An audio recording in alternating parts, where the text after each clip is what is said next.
鋤禾日當午，汗滴禾下土。勸君莫惜金縷衣，勸君惜取少年時。第一首詩係老師從細就教我哋要愛惜食物。第二首詩係老師經常勉勵我哋要愛惜光陰。其實人生中值得珍惜嘅仲有好多好多。講到底，所有嘅珍惜都源於一種人生態度，就係惜福。咁乜嘢先至係福呢？有一篇關於惜福嘅文章講得好好。文章裏邊寫到，福係禍嘅相反。咁乜嘢又係禍呢？禍就係災殃，係禍患，即係話人活喺世上，沒有遭遇災禍，平平安安就是福。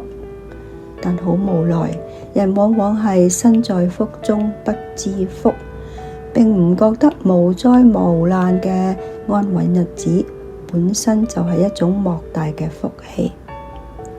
古語講得好，井固而後知水之可貴，病而後知健康之可貴，兵險而後知清平之可貴，失業而後知行業之可貴。凡一切幸福的事，昆過去方知。幸福總係喺過去之後，我哋先至真正體會到佢嘅價值。呢一句話真係值得我哋反覆品味。但係除咗事後嘅追悔同埋悔恨，呢一切對我哋又有乜嘢實質嘅幫助呢？點解唔喺擁有嘅時候就好好珍惜？珍惜呢兩個字簡短，但蘊含住深厚嘅情感同埋智慧。佢就好似一盞温柔嘅燈，喺我哋追逐名利、行色匆匆嘅生活裏邊，照亮住嗰啲我哋千萬唔能夠忘記嘅嘢。例如人與情，父母嗰份無私嘅愛，親人經常喺身邊陪伴嘅温暖，朋友之間難得嘅理解等等，呢啲最寶貴嘅情感，唔好因為習慣咗就視而不見，亦都唔好因為忙碌就漸漸疏遠。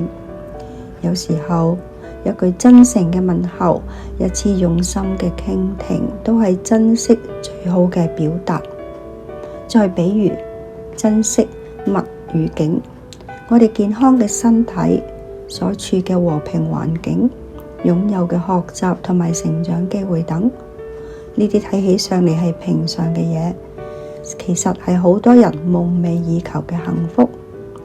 懂得知足、感恩、善用而唔浪費我哋手中嘅資源，就係珍惜。當然亦都唔好忘記珍視時光同埋經歷，每一個當下，無論係挫折或者係歡笑，時光永遠唔會返轉頭。正正係喺呢一路所有嘅經歷塑造咗今日嘅你同埋我。所以請珍視生命裏邊嘅精彩，亦珍視嗰啲平淡嘅日常，從每一次成功或者失敗中學習同埋成長。呢啲就係對時光最高嘅尊重。點解一定要學會珍惜？因為世間萬物皆有期限，冇一樣嘢係永恆不變嘅。人會離開，物會損耗，時光會流逝。唯有意識到無常，我哋先至更加懂得擁有嘅可貴。人往往喺失去之後，先至痛徹心扉地體會到曾經擁有嘅美好。而珍惜呢一個課題，真正滋養嘅係我哋嘅內心。一個懂得珍惜嘅人，內心會更充盈平和。佢能夠幫助我哋抵禦貪婪同埋抱怨，提升我哋感知幸福嘅能力。所以珍惜從來就唔係一句空洞嘅口號，而係一種需要時刻提醒自己嘅生活態度，更加係要付諸行動嘅實踐。咁點樣實踐呢？比如惜食，要知道我哋碗中裏邊嘅金火玉粒並非從天而降，而係由農夫彎住腰用汗水一滴一滴灌溉出嚟嘅糧食。莫待飢腸響如鼓，方知粒米重如山。又比喻要珍惜一張紙，雖然一張紙所費無幾，但想到佢背後所耗費嘅自然資源，我哋又應該愛惜手中每一張紙張。呢一個正正係古語所言：一茶一飯，當思來處不易；一絲一藕，行令物力維艱。不過珍惜亦都唔等於將一切緊緊抓喺手裏邊。布施就係最好嘅例子。布施係給予同埋分享。布施既係惜福，亦係積福。真正嘅珍惜係用心去體會身邊嘅人同埋事，練習感恩。珍惜係唔吝嗇讚美、關心同埋愛意。珍惜係保持身心健康，認真對待工作同埋學習。珍惜係唔浪費資源，愛護地球，愛護環境，節約。珍惜係唔沉溺於空想，將時間放喺有意義嘅事情上。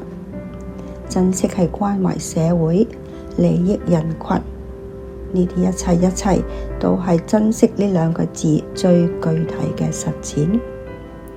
2025年11月26日，大埔宏福苑嗰場大火牽動住全香港市民嘅心，帶嚟咗悲痛同埋沉重，亦都喚起咗深切嘅悲憫同埋善念。除咗反思同埋吸取教訓，我哋更希望呢一份苦難中閃現嘅人間柔情能夠細水長流。只有當我哋每一個人都真正懂得珍惜，並身體力行去踐行珍惜呢一份嘅人間溫暖，先至能夠持久地保持佢嘅溫度。今日嘅分享到此為止，我係是非人，請按讚轉傳及按小鈴鐺，多謝你哋嘅收聽，下一輯再見。